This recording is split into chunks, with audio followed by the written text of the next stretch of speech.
Yesu ashimwe cyane. Praise God. Tugiye kuraba umutwe w'amajambo. We are going to share the word that says, Uravuga ngo kuguma muri Yesu Kristo niryo banga nyakuri ryo kugwira. It says, remaining in Jesus, it is the true secret of an increase, of a multiplication. Turi mu mwaka wa multiplication. We are in the year of multiplication. Turi mu kwezi kw'amasezerano. And we are in the month of promises. Turiteze ko Imana igiye kutugirira neza. We hope that God is going to do good for us. Kandi Imana yacu niyo kwizigirwa. And our God is faithful.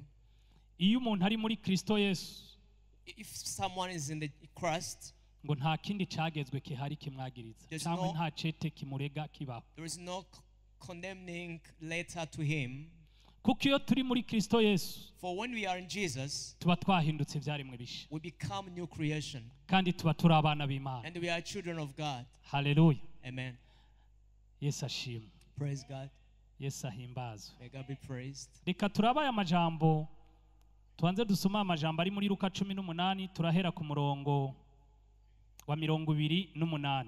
Let's read the words which is in Luke 18 from Petero aravuga ati raba twebwe twaretse ibyacu turagukurikira. Arababwira ati ndababwire ukuri nta waretse inzu canke umugore canke bene nyina canke abavyeyi canke abana kubw'ubwami bw'Imana atazobishumbushwa umurengera muri iki gihe no mu gihe kizoza atazohabwa ubugingo budashira. Then Peter said, see, we have left all and followed you. So he said to them, assuredly I say to you, there is no one who has left house or parents or brothers or wife, children for the sake of the kingdom of God, who shall not receive many times more than in this present time and in this age to come eternal life. Amen. Amen. Turi mu kwezi kwiza, ukwezi kukuvyara amasezerano. We are in a good month, a month of giving birth to promises. Uyu mugabo Petero yaragendanye igihe kitari gito agendana na Yesu. This Peter has been working with Jesus for a long time. Uyu mugabo ihamagagwa giwe wari umunsi yari yaraye araroba arabura bukeye. This man, his calling was the day when he spent all night fishing, but he didn't find anything. Bukeye mu gitondo Yesu amutira ubwato. In the morning, Jesus borrowed his boat. Amaze kumutira ubwato, Yesu abuvugiramo ubutumwa, amaze kuvugiramo ubutumwa, abwira Petero ngo terera urusenga rwawe hariya hirya. After borrowing his boat, Jesus preached the gospel, and after he told him to cast the net. Ako kanya Petero amaze guterera urusenga rwiwe. After when Peter has casted his net, kandi yari amasaha yo kumurango. It was a day. Muri experience ya Petero, in the experience of Peter, ntiyaramenyereye baroba ku murango. He wasn't accustomed to fish during the day. Yaramenyereye baroba mu ijoro. He knew that people fish at night. Ariko amaze gutiza ubwato Yesu, but after landing his boat to Jesus, Yesu amubwira ngo terera urusenga rwawe. Jesus told him, cast your net. Bamaze guterera urusenga, after casting the net, baroba amafi menshi. They fished lots of fish. Batahura neza ko, and they knew well, uwababwiye ko baterera urusenga, that the one who told them to cast the net, ari udasanzwe. He's not an ordinary person. Agira irindi hishurirwa muri we, and he got a new revelation, ko ari Mesiya. that he was a Messiah. Kuko abayuda, because the Jews, bari biteze Mesiya. They were expecting to see Messiah. Agira hishurirwa ko ari udasanzwe. And he was revealed that he was not an ordinary person. Petero asiga amafi yari yarayarondera ijoro ryose ayabuze ariko ayaronka mu gitondo uwo mwanya arayasiga. Peter left all the fish that he had fished and he left them and followed Jesus. Akurikira Yesu. He followed Jesus. Amaze gukurikira Yesu, after following Jesus, aba umwigishwa wiwe. He became his disciple. Yaramaranye igihe kinini ari kumwe na Yesu. He spent much time with him. Ariko aragendana na Yesu. The time he was going with him, ndiko ndasoma aya majambo when I was reading this word, vyanyeretse ko hari igihe Petero he showed me that there was a time yasubije ubwenge inyuma that he made introspection, yiyumvira ko hariho ivyo yasize, and he thought about what he had left yiyumvira behind. ko hari ubwato yari afise, He thought about his boat. yiyumvira ko hari urusenga yari He afise, thought about the net he had. yiyumvira ko hari ivyinshi yahevye, He thought about what he had left. yiyumvira ko aguma agendana na Yesu yataye umuryango. And he remembered that he had left his friend and is going with Jesus. Abaza Yesu ati, He asked Jesus, mbega twe twahevye ivyacu, we who left all our things, muri buno bwami bwawe dufisemo inyungu nki? what is our gain in this kingdom of yours? Haleluya, Praise God. haleluya. Amen. Yesu atangura kumubwira aya majambo, Jesus started to tell him, aramubwira ngo ntawahevye ivyiwe, he told him no one left his aramubwira ngo estate. ntawahevye abana, No one abandoned his children. aramubwira ngo ntawahevye No umuryango, one abandoned his family. ntawahevye urugo rwiwe, No one left his household atazobishumushwa. who will not be Tukiri mwa buno buzima, still in this life, tukiri mwa buno bugingo, still in this life, ndetse no mu buzoza, even eternal life, bisigure ngo tuzonahabwa n'ubugingo budashira. which means we receive the eternal life. Tukiriho Still here, tuzobaho neza, we live well, tukiriho still alive, tuzohabwa ibyo twahevye, we get what we hari abandoned inshumbushanyo and reward of that, y'ibyacu twahevye, of things that we hari abandoned. inshumbushanyo There will be a compensation y'ibiturire twahevye kurya, of the bribe hari that we didn't eat. inshumbushanyo There will be a y'ibyo compensation twahevye kwiba, of things that we didn't steal. hari inshumbushanyo There will be a compensation y'ubumaraya twahevye, of an adultery that we hari didn't do. inshumbushanyo There is a compensation y'akabaragwe twahevye, of drunkenness. tukiri mwa buno bugingo, In this life, hari inshumbushanyo y'ibyo there is a twahevye. compensation. Haleluya, Amen. Yesu ashimwe cyane, Amen. Yesu ahimbazwe. Amen. Yesu arababwira ngo Jesus told them, si muri buno buzima gusa, it's not only this life, ariko ngo no mu buzoza but even the eternal dufise life. ubugingo You budashira, have eternal life. dufise ubugingo We budashira. have eternal life. Mwene data uri hano, My brothers here, nagira ndakubwire ngo I want to tell you, gukizwa kwawe you're being saved no kubana na Yesu and being with Jesus, si iby'imfa gusa, it's not in vain, ariko ni iby'agaciro, but it's precious. ni iby'agaciro. It's precious. Si umwanya turiko turata, It's not time that is kuba lost. turi hano Being here, dufise amahirwe we have kuko tuzoshumbuswa that we will be tukiri rewarded mwa buno buzima, still in this life, twongere turonke ubugingo and budashira. we will have eternal life. Haleluya, Amen. Yesu ashimwe cyane. Praise God. Biraryoshe It's good kubaho neza muri ino si living good life in this world, witeze ko expecting ufise n'ubugingo that budashira, you have eternal life, kuko arico kirushirije cyane. because what's most precious. Haleluya, Amen. Yesu ahimbazwe cyane. Praise God. Petero Peter, yari yagize amakenga he doubted.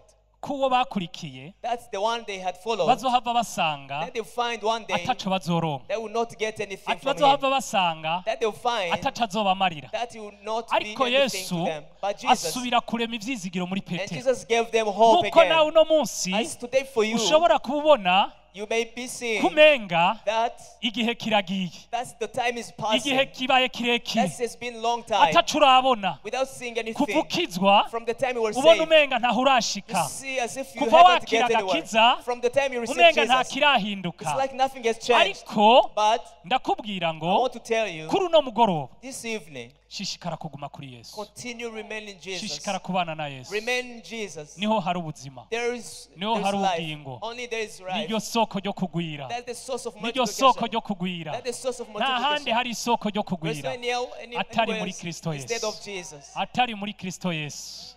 Haleluya, Amen. Yesu ashimwe cyane. Praise Jesus. Turaba amajambo Yesu yatubwiye Let's read the word ari that muri is- Yohana. that's our Hari John. amajambo ari muri Yohana There are words that are in John 15, 15 turahera ku murongo wa mbere. from verse 1. Ni amajambo akomeye yanyigishije cyane, They are great words that taught me a lot. namenye neza ko ari ryo banga I knew that is a secret ryo kugira umuntu ashobore kugwira. that someone can be increased. Haleluya, Amen. turahera ku murongo wa mbere. We'll read from verse 1. Uravuga ngo jewe ndi umuzabibu It says, ukuri, it says, I'm the true vine, kandi data ni nyenewo. and my Father is the owner. Ishami ryose ryo muri jewe ritama ararikurako, Every branch in me that does not bear fruit, he takes kandi away. iryama ryose ararituturira ngo rirushirize kwama. And every branch that bears fruit, he prunes that it may bear more fruit. N'ubu mwebwe mumaze kwezwa kubw'ijambo nababwiye. You are already clean because of the word which I have spoken to you. nimugume muri jewe nanje ngume muri mwebwe Abide me and I in you. nk'uko ishami ritabasha kwama ubwaryo ritagumye umuzabibu. As the branch cannot bear fruit itself unless it abides in the vine. Niko namwe mutabibasha. Neither can you mutagumye muri jewe. Unless you abide in me. Ni jewe muzabibu namwe muri amashami. I am the vine, you are the branches. Uguma muri jewe, he who abides in me, nanje nkaguma muri we, and I in him, uwo niwe yama bears much fruit. cyane. For without much fruit. Kuko ataco mubasha gukora mutamfise. For without me you can do nothing. Umuntu nataguma muri jewe, if anyone does not abide in me, atabwa nk'uko ishami riteregwa inyuma y'uruzabibu. Is cast out as a branch and as a branch. Akuma. And is withered. Maze bakayatororokanya bakayaterera mu muriro agasha. And they gather them and they throw them into the fire and they are burned. Nimwaguma muri jewe, if you abide in me, amajambo yanje akaguma muri mwebwe, and my words abide in you, musabe ico mugomba cose, you are asking what you kizobabera kuno, and it shall be done for you. Muri ivyo data arashimagizwa. By this my Father is glorified, nimwama cane, that you bear much fruit, kandi mukaba abigishwa banje. So you will be my disciples. Amen. Amen. Yesu ashimwe cyane. Praise God. Aya majambo Yesu yari kayabwira abayuda. These words Jesus was telling them to Jews. Yari kayabwira abayuda. He was telling them to Jews. Kuko abayuda bo ntibamwemera. For Jews didn't believe in him. Yesu atanga ikigereranyo. Jesus gave a aravuga ngo ni jewe muzabibu w'ukuri. He says I'm a vine. Kandi umuzabibu and the vine, ishami ry'umuzabibu yo ritari ku muzabibu, when a branch is not on the vine, ntirishobora kwama. It can't bear fruit. Ababwira ngo yo ritari ku muzabibu, he told them if they are not on the vine, ntirigira ubugingo. They don't have life. Iyo ritari ku muzabibu, when it's not on the vine, riracibwa. It's cut. Kandi ricibwa kubera ritamye. And it's cut because it doesn't bear fruit. Bakawututurira. And they prune them. Ngo yamaze kuwututurira, after pruning them, ngo barafata ayo mashami, they take all those branches bakayaturira, and they burn them. Yesu mwa kino gisomwa, Jesus in this text, agereranywa n'umuzabibu. He's compared to a vine. Natwe turamashami. And we are branches. Bisigura ngo, which means iyo tutari kuri Kristo Yesu, when we are not in Jesus, naco dushoboye. We can't do nothing. Iyo tutari kuri Kristo Yesu, when we don't abide in Him, kwama. We can't bear fruit. Turi mu mwaka wa multiplication. We are in the year of multiplication. Ishami ntirishobora kwama. A branch can't bear fruit. Kandi ishami ntirishobora kugwira. A branch cannot iyo ritari ku multiply. giti nyezina. If it's not connected to a iyo ritari ku vine. giti nyezina, it's not on the branch. Bisigura ngo nta bugingo. Which means there's no life. Risubira kugira. It doesn't have life Natwe anymore. tutari muri Kristo Yesu. The same for us when you are not in Jesus. tuba dufise. We don't have life. Kandi iyo tutari muri Kristo And Yesu, when we don't abide in Jesus, kwama. We can't bear fruit. Ntidushobora kugwira. We can't multiply. Ntidushobora kugwira. We can't multiply. Kuko tutari muri Kristo Yesu. Because we are not in Jesus. Kuko tuba twatandukanye. Because we got separated. Nikiduha ubuzima. From what you gave us life. After giving us life, bigatuma dushobora kwama ibyabo. It made us have life and bear fruit. Yesu ashimwe cyane. Praise God. Turahamagarirwa we are called kuba muri Kristo Yesu. To abide in Jesus. Turahamagarirwa we are called kuba mu buzima bwejejwe. To abide in the righteousness. A father is called kuba mu buzima bwejejwe. To live in the righteous life. Kugira umupapa ashobore kugwira. In order the father to be multiplied. He's called kuba mu buzima bwejejwe. To live a righteous life. Because the Bible tells umuntu atanga icyo afise. We give what we have. What you have. What you don't have, you can't give it. If a father does not have life, he will not flow his life in his. If a mother does not have life, she will not flow life in her household. If a young man does not have life, she will not flow life in his family. But we are called to abide in Jesus. We are called to abide in Jesus Christ. Because Jesus Christ is the one who gives life. His word tells us He's the true vine. He's the true vine. And we are branches. For we can do nothing unless we abide in Him. We can do all things by Him. And we can bear much fruit because we are in Him. If we don't abide in Him, we can do nothing. Hallelujah. Amen. Yesu ashimwe cyane. Praise God. Yesu ahimbazwe cyane. Praise Jesus. Kuba muri Kristo Yesu Abiding in Jesus, bituma tugira ubundi buzima. it gives us a new Kuba life. muri Kristo Yesu Abiding in Jesus, bituma dutanga ubugingo busagutse. it helps us to give Kuba muri abundance Kristo life. Yesu Being in bituma Jesus, dutembesha ubuzima mu it's kazi. made us being able to Kuba flow muri Kristo life. Yesu Abiding in Jesus, bituma dutembesha ubuzima mu rugo rwacu. it helps us to Kuba flow muri life Kristo in our Yesu families. Abiding in bituma Jesus, dutembesha ubuzima mu it ishengero. helps us to flow life Kuba in muri the church. Kristo Yesu Being in bituma Jesus, dutembesha ubuzima mu mashuri. it helps us to Kuba flow muri life in Kristo Yesu schools. Being in bituma Jesus, dutembesha ubuzima aho tugenda it helps hose. us to flow Kuko life duha everywhere we ubuzima go. Because, abari muri twebwe. because we give life, that's Aratubwira ngo the one who gives erega life is in ntimushobora us. kwama You cannot bear mutari fruit muri jewe. without me. Ariko kuba muri Kristo But Yesu abiding in tugira Jesus, ivyamwa. we get fruit. Abatubona Those who see us, bakatwamurako. they can get Abatubona fruit. Those who see us, bagahimbagwa. they can be glad. Abatubona Those who see ubuzima us, bwabo their bugahinduka. lives can Kuko change ingeso zacu because zahindutse. our manners Kuko changed. Kristo Yesu yahinduye ubuzima Because bwacu. Jesus Kuko changed Kristo us. Yesu Because yaduhinduye. Jesus changed our lives. Tutakiri babandi. We are no longer the same. Hallelujah. Hallelujah. Hallelujah. Amen. Yesu ashimwe cyane. Praise Jesus. Yesu ahimbazwe cyane. Amen. Bantu b'Imana. People of God, Nta kindi kintu na kimwe there's nothing gishobora gutuma ubuzima butemba that can make life flow atari kuba muri Kristo Yesu. unless of being in Jesus. Ivyo twokora vyose Anything we can do, nobazanira amateori menshi cyane I can talk of many theories atuma umuntu ashobora gutunga, that can make someone be atuma rich, umuntu ashobora kugera kure, that can take someone far.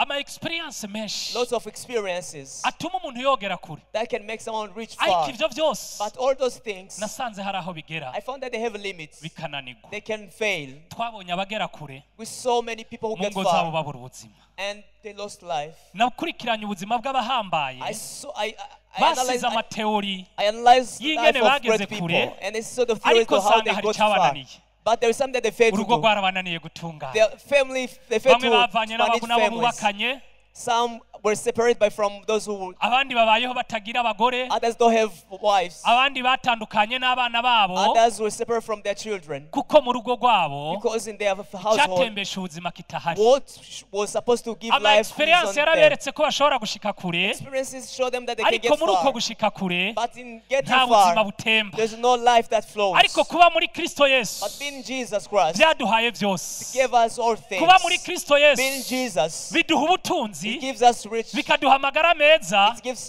good health, bikaduha ubuzima, and it gives us life, bikaduha gushika kure. and it gives us to get Hallelujah. far. Amen. Hallelujah. Amen. Ndumva ko kubana na Kristo I Yesu, feel that being with Jesus, kugira ubuzima busagutse muri having wewe, abundant life in kugira you, ubuzima bwo kubaha Imana, having life that kugira honors ubuzima bwo God, kwezwa no having gutungana, a life of kugira righteousness, ubuzima bwo gutandukana n'icyaha, having life of being separate from sin. niryo banga nyakuri That's a true ryo secret gushika kure, of getting far. niryo banga nyakuri That's true secret ryo guhabwa icubahiro. of getting honor. Haleluya. Amen.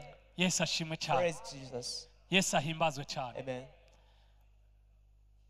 Kuba muri Yesu Being Jesus, ni iby'agaciro. it's very precious. Kuba muri Yesu Being Jesus, biturutira ibyo bindi byose mubona twirukira. it's beyond all things that we run after.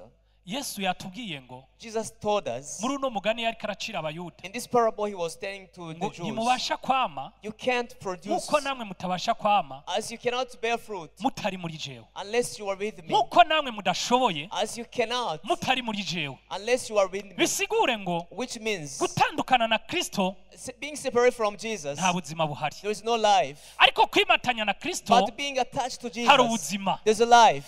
Iri shugwe norikuramwo This flower, if I could disconnect ntirisubira it, kugira ubuzima it doesn't have kuko life ryaronka anymore. ubuzima, Because it got kuko ryari life, rimatanye n'ikiriho ubuzima. because it was attached to the Natwe tree. dutandukanye na Kristo Yesu Ourselves, when we are separate from nta Jesus, buzima dushobora we kuronka. can't have life. Haleluya. Amen. Nta buzima dushobora We kuronka. can't have life. Tugira ubuzima We get life kuko turi muri Kristo Yesu. because you are in Jesus. Kuba muri Kristo Yesu Being in Jesus, byatumye twubahwa it gave us honor aho twari gusuzurirwa, where we were to be aho twahora undermined, where we dusuzugurirwa, were to be looked down. byatumye duhabwa We icubahiro. were honored. Haleluya. Praise God. Haleluya. Amen.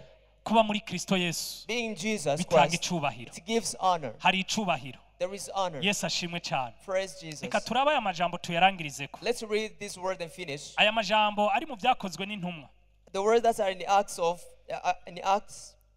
igice cya kane it's chapter 4, byakozwe n'intumwa igice cya 4 turahera ku murongo wa 13 from verse 13.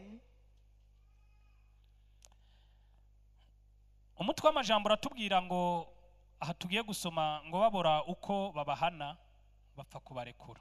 The title of this word is say they didn't find how to punish them and they let them go. Reka nsome. Let me read.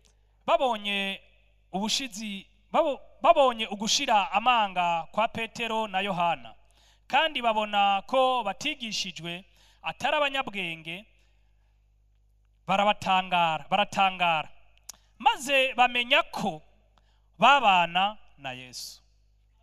Ndabasavye abafise Bibiliya muncire ku murongo aha hantu. Those who have Bibles, you may underline this passage. Kandi babonye uwo muntu yakijijwe ahagararanye nabo babura ico bavuga. And seeing the man who had been healed standing with them, they could say nothing against it. Barabataramura maze baja inama bati mbega aba bantu tubagire dute ko vyamenyekanye mu baba i Yerusalemu bose yuko bakoze ikimenyetso kibaye rurangirano, natwe ntidushobora kubihakana, ariko vyoye kurushiriza kwamamara mu bantu. Tubaharirize ntibongere kugira umuntu numwe babarira muri iryo zina. Babahamagaje barabihanikiriza ngo ntibazirukanye ngo bavuge canke bigishe mu izina rya Yesu. Petero na Yohana barabishura bati namba ari vyiza mu nyonga z'Imana kubumvira kubarutisha Imana ni mu bitandukanye, kuko tweho tudashobora kureka kuvuga ivyo twabonye n'ivyo twumvise. Nabo bongeye kubahaririza barabarekura babuze uko babahana kubw'abantu, kuko bose bahimbaza Imana ko vyabaye. Amen. Yesu ashimwe cyane. Praise Jesus. Uyu mugabo Petero, this man Peter, yahoze yari umunyantege nke. He has been weak. Izi mbaraga yarazifise, this power that he had, inyuma yuko Yesu yaramaze kubasezera amaze kuva mu isi asubijwe mu ijuru. After the departure of Jesus to heaven, mwibuke neza ko Petero yihakanye Yesu. Remember that Peter denied Jesus. Kandi amaze kumwihakana, and after denying him, Petero yisubirira kuroba. Peter returned to fish. Yesu asubira kuza kumurobesha ifi ubugira kabiri. And Jesus went and made him fish lots of fish the second time. Yesu asubira kumuzana kandi ubugira kabiri. And Jesus brought back him the second Petero time. asubira gukurikira Yesu. And Peter followed Jesus again. Yesu atandukana na Yesu. Yesu atandukana na Petero. Jesus was separated from Peter zose. And all disciples. Arabasigara ababwira ati genda mubwire ubutumwa amahanga yose. He left them and told them, go to the nation and preach the gospel. Aya majambo Petero yarahejeje gukiza ikimuga. This word talk about when Peter Bibiliya had tubwira ngo iki kimuga cyari kimaze imyaka 40. The Bible says that this lame had been 38 with this lame. Kimugaye. With this infirmity. Kimaze guhura na Petero na Yohana. After encountering Peter and John, kiramuguruka. He rose and he was healed. Kimaze kumuguruka, after being healed, abayuda bose baratangara. All Jews were astonished. Bibiliya irambwira ngo the Bible tells bose me bakoranira hamwe. They all gathered together kuza kuraba ibibaye. To come and see what was happening. Batangazwa nuko they were astonished by uwari amaze imyaka 40, the one who had been lame for 38 yahora ari years, kimuga nyogomba, being lame, ariko yamugurutse. That he stood up and being healed. Abatware, the leaders, n'abarongozi, and those who rule of synagogues, batamuri yombi, they arrested Peter na Yohana and John. Hallelujah. Amen. Yesu ashimwe cyane. Praise Jesus. Kuba muri Kristo, being Jesus, hari ubushobozi. There's a power. Kuba muri Kristo Yesu, being Jesus Christ, uzokoreshwa you will be ibyo abantu babona ko bitashoboka. What people thought that it was impossible. Ibyo abantu babona ko bidashoboka. What people think that is impossible. Ariko kwimatanya na Kristo Yesu, but being attached to Jesus, bituma dushobora it enables gukora ibyo abantu badatahura. To do what people do not understand. Bituma dushobora gukora it enables us ibyo abanyabwenge badashoboye gukora. What kuba muri Kristo Yesu being Jesus Christ, bituma dushobora gushika it made us to reach abize amashure maremare where those who are educated badashobora gushika. cannot get. kuba muri Kristo Being Yesu Jesus Christ, bizotuma uruvyaro rwawe rushika kure, it will help your children to get far. abana b'abahambaye Where those of great batashoboye people gushika, didn't get, kuko wimatanije because they were attached n'utanga ubugingo, by the one who uwari gives wabaha life, ubugingo, the, uwari is the waduhihishurirwa, one who gives the life, who gives us bigatuma revelation. dushobora kugera kure. And it made us go far. Ngo birabatangaza. They were astonished. Bibiliya tubwira ugiye kuhasoma The Bible tells us when you ngo read, barakorana they bose, gathered together, abanyabwenge those who are intelligent, b'ibyanditswe, the scribes, abakuru b'amasinagogi, the leaders of synagogue, abafarisayo, Pharisees, abasadukayo, and Sadducees, ngo n'abatama b'amasinagogi, even the leaders of the ngo synagogues. nta n'umwe yasigaye. No one was left Bose behind. bakoranira ngo i Yerusalemu. They all gathered to Haba Jerusalem. kongere ikomeye cyane. They were great council. Bafata Petero wo mu iretre, They arrested the uneducated Peter, bakuze babona whom they grew up seeing aroba amafi, fishing. bazi ko ari umurovyi, They knew that he was a fisher. baramubaza ngo They asked him, ubwo bushobozi this power, mubukurahe? where did you get it? Nubwihe bushobozi By which power? butuma mukora ivyo? That make you to do this? Haleluya. Amen. Yesu ashimwe cyane. Praise Jesus. Ngo nubwihe bushobozi By which power? butuma mukora ivyo? That make you to do this? Hari cyantangaje Something surprised me. ngo bamenya ko They knew that ngo babanye they dwell na Yesu. with Jesus. Haleluya. Amen. Ngo bamenya ko babanye na Yesu. They knew that they dwelt with Jesus. Bisigura ngo Which means hari ubundi bushobozi. there's another power. Bisigura ngo Which means hari ubundi bwenge that there is another wisdom burengeye abanyabwenge beyond wise buva people kuri Kristo Yesu. that comes from Jesus. Kuko babonye Because babarengeye, they found that they were babonye greater than ibyo them. bavuga, They saw what they were bavuga saying. iby'ubwenge, They were of bavuga wisdom. They iby'ubushobozi, speak of nabone power badatahura, that they cannot nabone understand. bibarengeye, That's beyond their kuko understanding. bibatanije n'ufise. Because they were attached ubwenge. to the one who has Kuko ijambo wisdom. ry'Imana Because the word of God says, riratubwira ngo it says itanguriro the ry'ubwenge beginning of the ni wisdom ukubaha uhoraho. is Iyo honor twubashe of Kristo God. When we honor tukaba muri Jesus Kristo Yesu, and dwell in Him, dukoreshwa we iby'abanyenkomezi. are used to great things. Iyo twubashe Kristo When we honor Jesus tukaba muri Kristo Yesu, and abide in Him, dukoreshwa iby'abanyabwenge, we are used to great kandi things. iby'abanyabwenge badashobora And gutahura. the thing that wise people cannot Hari understand, ubundi bwenge, there is another wisdom, hari ubundi there is bushobozi. another power. Haleluya. Amen. Nahoze nibaza aya majambo, I've been thinking about this word. mbega ya Petero Peter, acihakana Yesu, when he denied Jesus, bamubajije ngo nawe wari kumwe nabo, when he said you were with him, akavuga ngo also, yango sindiwe muri bo. he said, no, I'm not of them. Mbega yari kugera kwa runo rugezo? Could he get at this Bibiliya level? iratubwira ngo The Bible tells us, Petero Peter, ngo nuko amaze kubwiriza aba bantu, after preaching ngo these people, arahagarara, he stood, ngo arababwira ngo he told them, uyu mubona the one you see, adukoresheje ibi the one who uses us n'umwe these things, mwibambira, is the one whom you n'umwe crucified. mwabamba, It's the one that you n'umwe crucified. mwatanga, The one whom you bakaramba, delivered. And they crucified him. bakatetereza ku musaraba, And they niwe ariko sent aratuma him on the dukora cross. It's the one who ibi made us mubona do this. bibaye. The ngo thing that yemwe you bagabo see. b'i Yerusalemu, You people of ndababwira Jerusalem. ko No. umwe mwabamba I said that the one you ari we crucified dukoresha is ibi. the one who's using us. in this sin. Haleluya. Amen. Kuba muri Kristo Yesu Being in Jesus Christ bizotuma will enable us tuba abanyenkomezi. being Kuba muri powerful Kristo people. Yesu Being Jesus bizotuma urubyaro rwacu will make ruba our children urunyenkomezi. being Kuba muri great Kristo people. Yesu Being Jesus bizotuma tugera kure. to get us Kuba muri far. Kristo Being Yesu Jesus Christ bizotuma turonka ubugingo. to give us Kuba muri life. Kristo Being Yesu Jesus bizotuma amasezerano to make our promises. avuka. that being Haleluya. born. Amen. Yesu ashimwe cyane. Amen.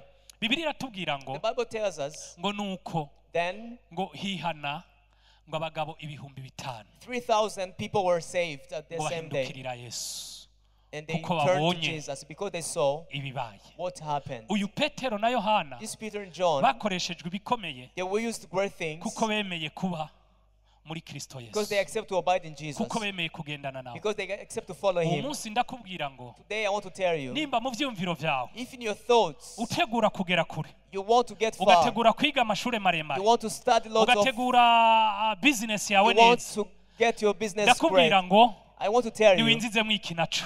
include this also. wimatanye na Yesu Get attached to kuko Jesus. kwimatanya na Because Yesu getting attached to Jesus bizotuma ugera kure cyane it will kurushiriza take you far rather kuko than kwimatanya na anything. Yesu Because being attached to bizotuma Jesus, ugera kure it gose. will get you far. Haleluya. Amen. Yesu ashimwe cyane. Praise Jesus. Nta handi hari ubuzima There's no one atari muri else Kristo Yesu. where there's life instead of Jesus. Nta kindi numva no babwira kuri uno I mugoroba have nothing else to tell you this atari evening kuba mu mana.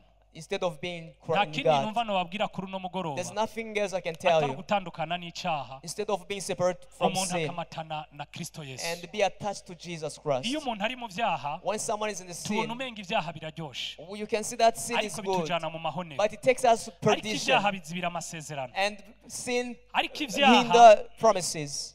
bizibira imigisha, Sins hinder ibyaha bizibira aho blessings. twogeze bituma tudashobora kugera aho twogeze. Sins prevent us from where we can Ariko get. Yesu aratubwira ngo But nitube Jesus muri tells we, us to abide in me, aba ari we mucunguzi wacu, that he may be our aba Savior, umwungere wacu, that he may be our aba ari we shepherd, turongora, that he may be our leader, aba ari we aganza ubuzima that he may bwacu. dominate our lives. Kuvuga Yesu ku munwa gusa Talking about Jesus Ntibikwiriye. by mouth, it's not enough. kwitwa ko wakijijwe gusa Being called that you are saved, ntibibereye, it's not enough. ariko birasaba ko But it requires haba ubuzima bwa Kristo, that there will be a life Mu of buzima Jesus bwacu, in our lives. ubuzima bwacu bugaragare, And our lifestyle will be butembemwo manifested. Kristo And Yesu. that can flow with Iyo Jesus. tuvuga When we speak, Kristo Yesu agaragare, that Jesus may be iyo tutari mu manifested. ishengero, When we give in Kristo the Yesu church, that agaragare. Jesus can be manifested. iyo tutari kumwe na mwene data, When we are not with our brothers, Kristo Yesu agaragare. that Jesus can be Iyo manifested. turi mu mahanga, When we are in the ubuzima foreign bwa countries, Kristo bugaragare. that life of Jesus can be Iyo manifested. twihishije, When we are hidden, ubuzima bwa Kristo bugaragare.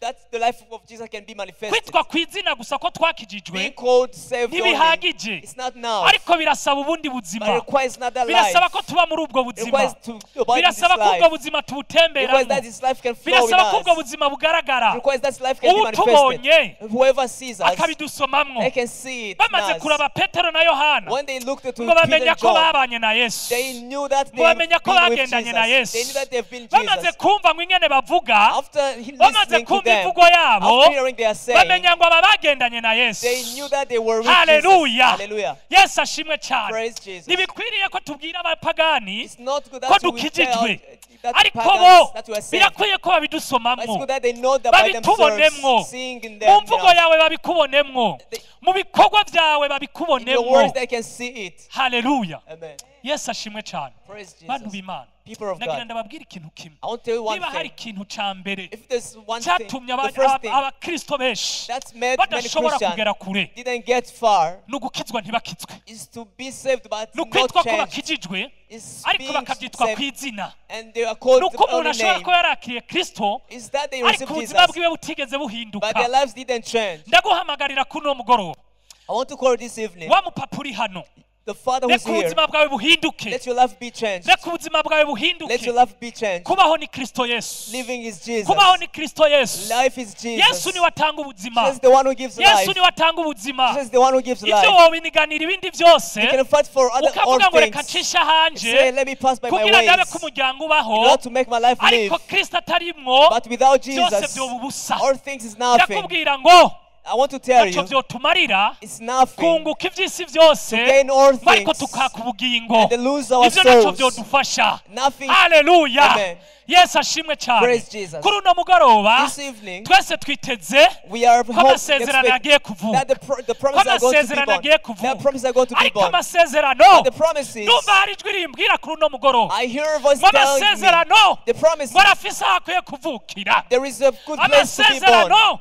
There is a good arafise aho place. akwiye There is kuvukira. a good place to be Tegura born. umutima wawe, Prepare your heart. tegura umutima wawe, Prepare your heart. tegura ubugingo bwawe Prepare your life. kugira amasezerano So as the life agira havukira, can get a place to be born. amasezerano That's the agira promises havukira, can get a place to be amasezerano born. agira havukira, That promises amasezerano agira havukira, that can have a erega place. yovuka, hari amasezerano yovuka uno munsi. There are promises that can be born today. Umviriza ndababwira, Let me tell you, hari amasezerano ashobora kuvuka, there are promises that can be born. hari amasezerano agiye kuvuka, There are promises that are going to be born, ariko but biradusaba it requires gutegura ubugingo to prepare our lives n'ahavukira, and the word to be born.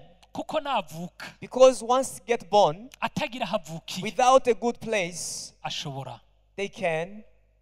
bishobora kuba bibi, It can be bad.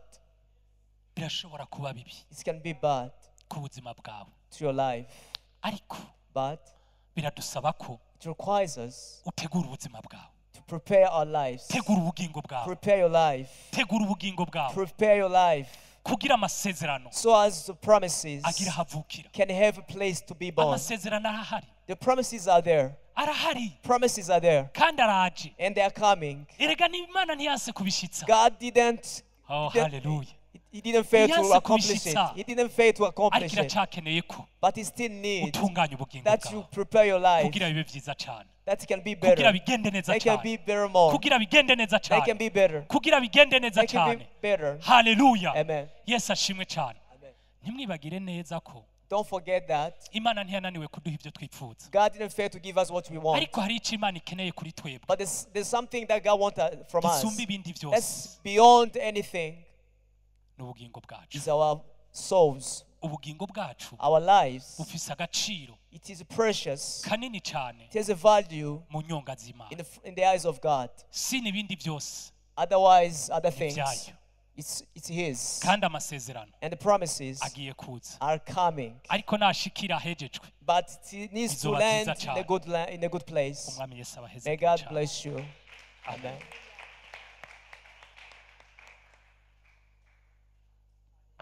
umugisha. May God bless you. Ngiye kuguha umunota umwe gusa I'm going to give you 1 minute uhagarara imbere y'Imana. to stand in front of God. Ijambo ry'Imana avuga ngo wisuzume niwe wiyitse. The word of God, assess yourself because it's you who knows Icyo yourself. nemeranya n'iri jambo ry'Imana, What I agree with this word, hariho ibigiye kuvuka. there are things that are going to be born. Niyo mpamvu navuze nti amasezerano yavutse. That's why I say that promises are being born. Kuko nzi icyo nahawe Because I know what I was kandi burya given. uvugishwa umenya ko aribwo habaye confirmation. And once I prophesied that, I knew that there is Aje confirmation. gukonfirma.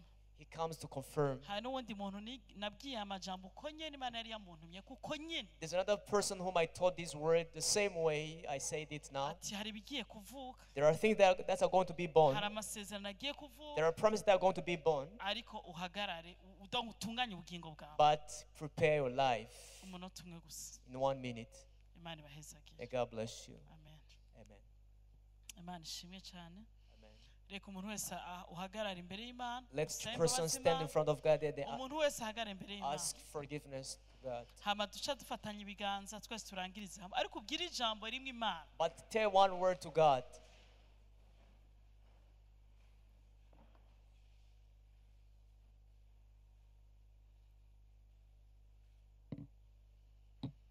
Imana yo kwizerwa, Imana igira neza. Ijambo ryawe ni iry'ukuri kandi ntiribeshe. Turabyizeye ko hari ibigiye kuvuka. Ariko kandi hari umutima w'umuntu utiteguye. Iri jambo rije nk'inkebutso. Ndakweretse umuntu wese ariko arihana, yemeye gutunganya inzira ziwe. Mu izina rya Yesu Kristo, umuco wawe umurasire.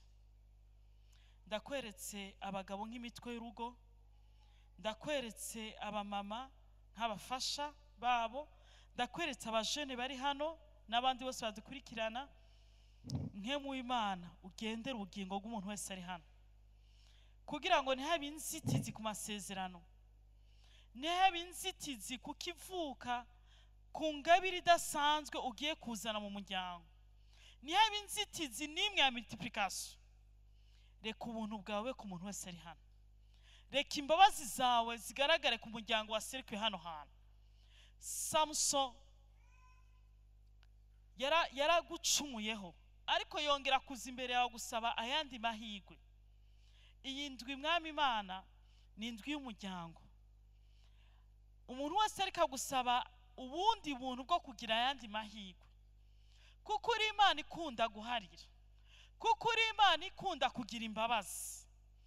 Hari benshi ibyabo byatevye, hari benshi bazungurutse ubugaragwa, kuko Mwami Imana bagendeye ku ma experience n'ibindi byinshi, kandi binyegeza imbere y'abantu, ariko imbere yawe bagaragara.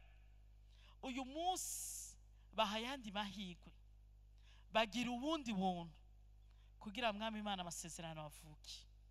Urakoze kumva gusenga kwacu. Reka twese dufatane ibiganza dusengere abagabo bo mu miryango yacu, dusengere abagabo bo mu ishengero no mu gihugu. Duhuze umutima n'inama. Uri umugabo urisengera, umumama ari hano asengera umugabo cyangwa uyisengera, usengere umuvyeyi wawe kuba kibafise. Umukobwa ari hano asengera umugabo azokubakana nawe, naho utamuzi musengera, Imana iramuzi. Abubatse dusengera abatware bacu, dusengera abahungu bacu bazoba abagabo kandi ubu n'abagabo, tubasengere. Mwami Imana, turaguhaye icubahiro kubw'uyu musozi waduhaye kuduga kubw'imiryango yacu. Ijambo ryawe ravuga ngo ntiwigere ukoranya bene Yakobo kubw'ubusabusa. Iki kimenyetso cyo gufatana amaboko ni kimenyetso cy'uko duhuje umutima n'inama. Kandi waravuze ngo babiri canke batatu nibahuza umutima n'inama mw'isi, ico bazosaba cyose uzogikora. Turaguhaye icubahiro kubw'abagabo washize mu miryango yacu Mana. Turaguhaye icubahiro kubw'abagabo washize muri iri shengero. Turaguhaye icubahiro kubw'abagabo bari mu gihugu no mu mahanga, kuko tuzi neza mwami Imana ko uwo waremye wese wamuremeye umugambi kanaka kandi mwiza. Turavuze ngo icubahiro kigarukeho. Rero Mana yo kwizerwa, turabakuragije. Tukuragije umugabo wese wo mu ngo zacu, tukuragije umugabo wo mu miryango yacu, umuntu wese gwiti ciwe w'umugabo. Mwami Imana, turakuragije abagabo muri iri shengero, turabakuragije abagabo mu gihugu, bari mu gihugu cacu no mu mahanga. Mwami Imana, tubashize imbere yawe. Ijambo ryawe ravuga ngo ikiri mu kiganza cyawe ntawe ushobora kukigushikura. Mana, ubugingo bwabo tubushize mu biganza byawe.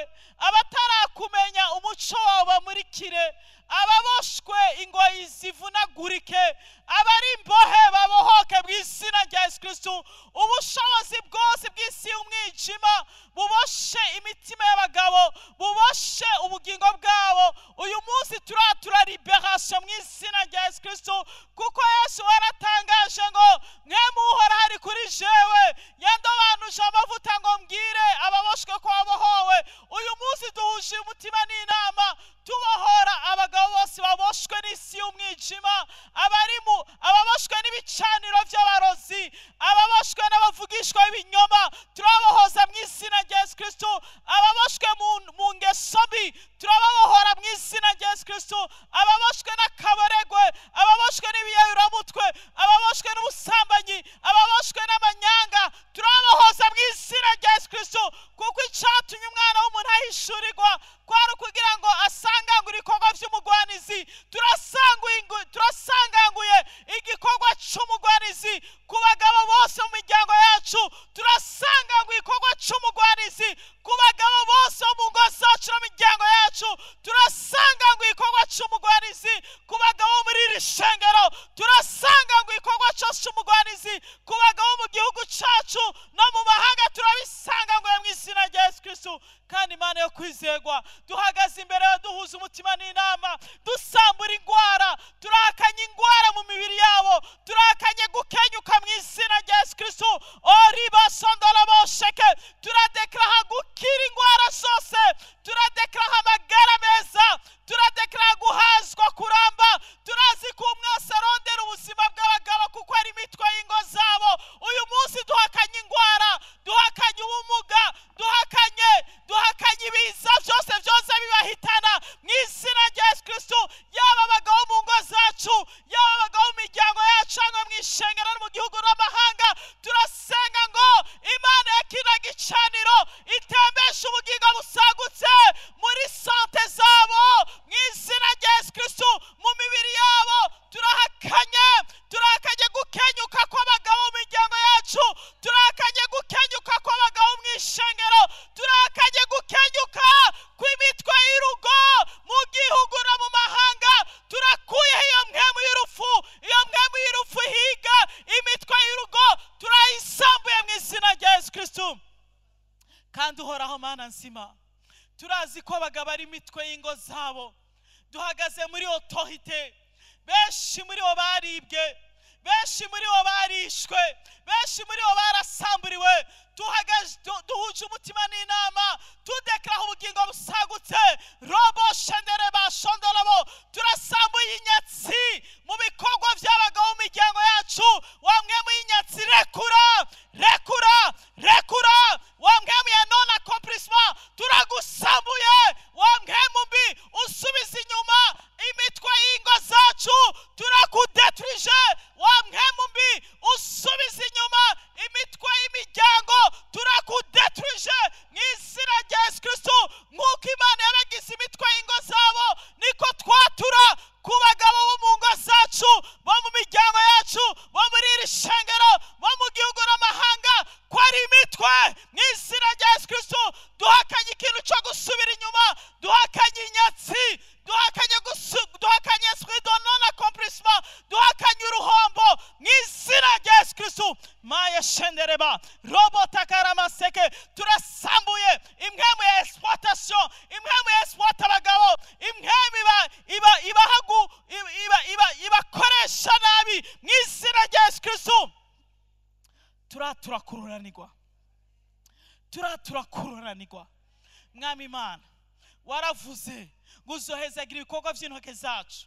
Turasenga Mana ngo umugabo wese azohaguruka agira icyo akora, abone umugwiza mu biganza byiwe, habe kwagukirwa, habe kuroranirwa, habe gutera imbere. Esprit yo kweswata abagabo, esprit yo kubahohotera, turayidetruje mu izina rya Yesu. Turatuye amahoro mu ngo zabo. Kandi Mwami Imana, turakweretse umugabo wese aho yatawe, abari kure y'ingo zabo, abugarijwe ahantu hanaka hatandukanye, mu izina rya Yesu Kristo, mu bushobozi bw'amaraso ya Yesu Kristo, turabohoza abagabo. Nk'uko Yosefu yavuye muri prison, niko duhuje umutima n'inama tubabohoza mu izina rya Yesu Kristo. Ibibaboshe byose bibarekure mu izina rya Yesu Kristo. Mwami Imana, tuhaturaho kwidegembya. Kandi abagabo bari kure y'ingo zabo, turasenga Mana yo kwizerwa ngo uca inzira. Waciye inzira mu kiyaga gitukura, ushoboye gucira inzira umugabo wese agashikira umudamu we cyangwa agashikira urugo rwe mu izina rya Yesu Kristo. Kandi waravuze ngo si byiza ko umuntu yibana wenyene. Dusambuye mur de séparation, dusambuye igisika kiri hagati y'umugabo n'umugore gihomvagurike. Dusambuye amatati ari hagati y'umugore n'umugabo, aya matati turahandanire sans effet.